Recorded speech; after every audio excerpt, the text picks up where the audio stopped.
लेकिन यदि आप मसीही व्यक्ति हैं तो आपको कभी भी आपकी जुबान से अशुद्धता की बातें नहीं निकलनी चाहिए। ना आप अपने बच्चों को कभी सिखाएं, यदि आप माँ बाप हैं तो कभी मत सिखाइए किसी का भी मजाक। मसीहत में गंदे मजाक बाइबल अलाउ नहीं करता करने के लिए, याद रखिएगा। संसार में आपके रिश्ते हैं, आपकी बुआ है ना, जैसा कि मैं जानता हूँ, लोग कोई मामी हैं पद की तो उनको भी लोग बोल देते हैं, बुआ हैं उनको भी बोलते, बहुत सारे ऐसे एक रीति रिवाज आज गांव में शहर में चलते रहते हैं। लेकिन मैं आपको बताना चाहता हूँ, यदि आप मसीही व्यक्ति हैं, आपको अपनी जुबान से किसी को भी अशुद्धता नहीं बोलना है, किसी के बारे में किसी को गंदी चीज़ नहीं बोलना, गाली नहीं देना। यदि आप मसीही हैं तो अपने बच्चों को भी समझाएं। यदि आप आज तक एक समझ ना होने के कारण आपने इन चीज़ों को सुना नहीं और आप इन चीज़ों में बिजी रहे, परंतु यदि आप सुन पा रहे हैं आज के दिन, तो आप इन चीज़ों को करना और अपने बच्चों से करवाना बंद करें, मजाक करना बंद करें, क्योंकि ये चीज़ें आपके बच्चों में श्राप को लेके आता है। आप किस चीज़ की आप जब करा रहे हैं ना, इन चीज़ों को जब आप बुलवा रहे हैं, मजाक करवा रहे हैं, आप प्रैक्टिस करा रहे हैं अपने बच्चों की, गलत चीज़ों में उनका अभ्यास हो रहा है, गलत चीज़ों में अभ्यास हो रहा है। वो आगे चल के क्या करेंगे? फिर कहीं भी होगा तुरंत गाली देने में आगे रहेंगे। यदि आज से आप कंट्रोल में ना रखें, वो आने वाले दिन में आपके कंट्रोल में नहीं रहेंगे। हालेलुया। आपके रिश्ते जो है ना, मसीह के कारण सारे रिश्ते पवित्र हैं। किसी को गाली देने के लिए कोई स्पेशल आपके पास दुनिया में नहीं है, याद रखिएगा। यदि आप मसीह में हैं तो आपके कोई भी रिश्ते गंदी बात बोलने के लिए, मजाक करने के लिए, हाँ मेरी भाभी है मजाक करेंगे, नहीं।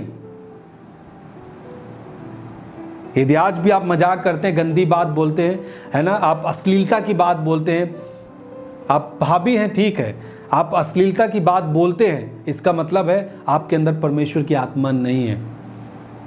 क्या आप अच्छी बातों को नहीं बोल सकते? आप मसीह में हैं, अच्छी बातों को बोलने में क्या दिक्कत होती है? क्या एक व्यक्ति तभी हंसता है जब गंदी चीजें बोली जाती हैं? एक व्यक्ति तभी क्या खुश होता है जब गंदी चीजें बोली जाती हैं? हम लोग तो बहुत आनंदित रहते हैं, मेरी फैमिली में सब लोग हंसते रहते हैं। क्या हम गंदी बातें बोलें तभी हंस पाएंगे? मैं अपनी टीम के साथ आनंद करता हूँ, हंसता हूँ, है ना, अच्छी चीज़ों को बोल के। बहुत सारी अच्छी चीज़ें आप बोल के हंस सकते हैं, लेकिन कुछ लोगों की आदत जो है वो उन्हीं चीज़ में है, लेकिन आपको उनसे बाहर आना पड़ेगा। हालेलुया। प्रभु में नहीं है, वो आपको गंदी चीज़ें बोल के आपके साथ यदि आपको मजाक करती हैं तो आपको हंसना नहीं है, ठीक है। उनको बोलें कि मैं इन चीज़ों को पसंद नहीं करता, मैं पहले करता था लेकिन अब नहीं करता, मैं इन चीज़ों को छोड़ दिया हूँ। आप तुरंत बोलें उनके साथ। ये नहीं कि वो कुछ बोलते हैं तो आप मुस्कुराएं, इसका मतलब आप उनके साथ सहभागी हैं, वो मजाक कर रहे हैं, आप खुश हैं। गंदी चीज़ जब भी कोई आपके सामने बोलता है, आपके साथ बोलता है, ठीक है, आप कोई टीम में है, कोई आप कहीं पे वर्क करते हैं ना, जॉब करते हैं आप, वहाँ इवन वहाँ पर भी जब कोई मजाक करे आपके साथ, किसी के साथ मजाक करता है, तो आपको हंसना नहीं है, उसको समझ में आए कि ये व्यक्ति इन चीज़ों को पसंद नहीं करता है, क्योंकि आपकी पहचान मसीह है। आप मसीह को लेके चलते फिरते हैं। आपकी पहचान इस संसार से अलग होनी चाहिए। हालेलुया। जब आप कहीं जाएं ना, अश्लील गाने यदि बज रहे हैं तब बंद हो जाए, ऐसा आप माहौल बना के रखें। हालेलुया। आपको उदाहरण बनना है। आप ये मत सोचिए मैं अकेले ऐसे कर दूंगा तो कैसे, ये संसार तो इतना गंदा है, कैसे सुधरेगा। आप जितना कर सकते हैं उसे करें। बहुत सारे लोग हैं जो इन चीज़ों पे काम कर रहे हैं, प्रभु के लोग हैं। आप अपने काम को करिए, आप करेंगे आपका भविष्य अच्छा होगा। क्योंकि जब आप गंदगी में हैं, आप जब बोल रहे हैं ना,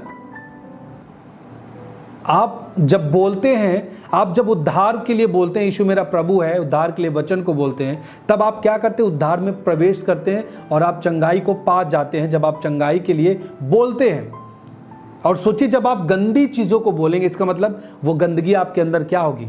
आएगी, आपके अंदर कब्जा करेगी। वो शैतान का असर फिर से आपके जीवन में दिखेगा। आपकी बुद्धि वैसे हो जाएगी जैसे आप बोल रहे हैं। मसीहत में एक व्यक्ति बाय फेथ वो बोल के हर चीज़ों को प्राप्त कर पाता है। आपकी जुबान, मसीह में यदि आप हैं तो आपकी जुबान बहुत ही कीमती है आपके भविष्य को बनाने के लिए। हालेलुया। मैं फिर कह रहा हूं, आपकी जो जुबान है आपके भविष्य को बनाने के लिए बहुत कीमती है। संसार में आप फेमस हो सकते हैं, लेकिन परमेश्वर के सामने क्या होगा आपका जब आप उसके सामने खड़े होंगे? बाइबल कहता है जो भी एक एक निकम्मी बात जो एक मनुष्य बोल रहा है ना, उन सब का हिसाब होगा। जब आप अपनी जुबान से बोल रहे हैं, सोचिए, आप सोचते मैं किसी को जब मारता हूँ, मर्डर करता हूँ, है ना, किसी को पीटता हूँ, तभी वो गलत ठहरता है और परमेश्वर के सामने हिसाब होगा। परंतु याद रखें, जो आप बोल रहे हैं, निकम्मी बात जो आप बोल रहे हैं, श्राप जो दे रहे हैं, गंदी बातें बोल रहे हैं, गाली दे रहे हैं, उन चीज़ों का भी परमेश्वर के सामने हिसाब होगा। क्योंकि जो आप बोलते हैं वो परमेश्वर के सामने हिसाब लिया जाएगा कि आपने अपने जीवन में रहते हुए किन किन बातों को आपने बोला था, कितने मनुष्य को आपने गाली दी, कितने को सताया आपने गाली के जरिए से, कितने को आपने श्रापित किया,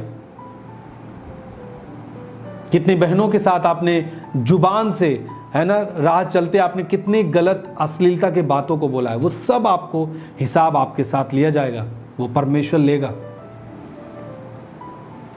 हालेलुया।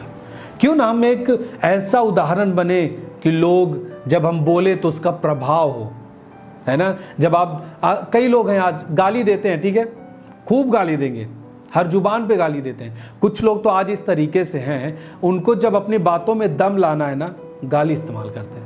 बोलते भैया हम गाली ना दे तो हमारी जुबान में ताकत ही नहीं है। कोई किसी की बात कर रहा है, अगला आके तुरंत गाली, कौन है, ये कर दूंगा, वो कर दूंगा, मतलब ये कर दूंगा बीच में गाली, वो कर दूंगा बीच में गाली, वो मिले तो बताऊं उसमें 2-3 गाली। समझ नहीं आप समझ पा रहे हैं? ऐसे आज दुनिया में है। लोग अपनी ताकत को दिखाने के लिए गाली का इस्तेमाल करते हैं, अपनी जुबान को दमदार बनाने के लिए, ताकतवर बनाने के लिए जुबान को गाली का इस्तेमाल करते हैं। लेकिन मसीहत में ऐसा नहीं अलाउ है। आप अपनी जुबान को ताकत देने के लिए पवित्रता की बातों को बोल के, अच्छी बातों को बोल करके उसका प्रभाव देखिएगा दुनिया में कैसा होता है। ये जो बोलते हैं ना, इस तरीके से जो लोग व्यवहार करते हैं ना, इनका अंत देख लीजिएगा और आपका अंत देखिएगा कि आपका अंत किस तरीके से होता है। दोनों में बहुत फर्क होगा। हालेलुया। आपको गाली के द्वारा अपनी जुबान को अपने ताकतवर नहीं बनाना, परंतु पवित्रताई के द्वारा ताकतवर बनाना है। क्यों ना हम दुनिया में ऐसा काम करें कि जब, अब सोचिए, मैंने एक बात बताया ना कि कुछ लोग ऐसे गाली देते हैं, लेकिन बच्चों को सिखाएंगे, बच्चों के सामने है, दूसरे को गाली दे रहे हैं, पड़ोसी को गाली दे रहे हैं, परंतु बच्चों को कहेंगे बेटा कभी गाली मत देना, कभी शराब मत पीना, है ना, दारू का सेवन नहीं करना, गुटखा मत खाना। और बेटे से कहेंगे बेटा जा 2 रुपये का मसाला लेके चला, तो बेटे को भेजेंगे, बेटे को रोकेंगे, खाना नहीं लेके आना, बस दारू पीना नहीं, जा जा फलाने के यहाँ से लेके आ पौआ, है ना। गांव में ऐसे ही तो हो रहा है। लोग सोचते हैं मैं शिक्षा अच्छी दूं और अंदर कुछ नहीं रखते।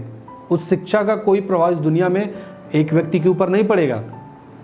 यदि आप चाहते कि मैं किसी को बोलूं और वो करे, तो आपको उसके पहले बनना होगा उसी तरह। यीशु का इस दुनिया पे प्रभाव क्यों था? क्योंकि यीशु ने जो बोला वो करके दिखाया। उसने कहा व्यभिचार से दूर रहो, वो व्यभिचार से दूर रहा। उसने अपने मुख से कभी भी अशुद्धता की बातें नहीं बोली, इसलिए आज वो जो सिखाता है उसका प्रभाव है। इसलिए आज हम जो मसीहत में जो लोग यीशु मसीह के संबंध में हैं, यीशु के साथ हैं, जब यीशु के द्वारा हम सिखा रहे हैं, वो प्रभाव पड़ रहा है। मेरे जीवन में प्रभाव पड़ा, मैं बदला हूं। हम कोई गाली नहीं देते, कोई झगड़ा नहीं करते। जो मसीह में लोग हैं ऐसे हो रहे हैं। तो जब आप अंदर ठीक रहेंगे, फिर आप जुबान से निकालेंगे, उसको किसी के लिए इस्तेमाल करेंगे, उसके जीवन में प्रभाव पड़ेगा। अब आप गाली देने वाले ठहरे और आप किसी को बोल रहे हैं भाई गाली मत दिया करो, ये अच्छी बात नहीं है। तुम देते हो कि नहीं? आप क्या जवाब देंगे फिर? हाँ मैं देता हूं, लेकिन तुम ना दो, ये अच्छी आदत नहीं है। पहले तो खुद को सुधारो। लेकिन जब आप इन चीज़ों में नहीं रहेंगे, आप गाली से दूर रहेंगे, अशुद्धता से दूर रहेंगे, आप बोल पाएंगे अधिकार के साथ, ये ऐसा मत करो, ये अच्छी बात नहीं है। वो आपको जुबान नहीं लड़ा सकता और आपकी बात का प्रभाव पड़ेगा, आप मसीही हैं तो।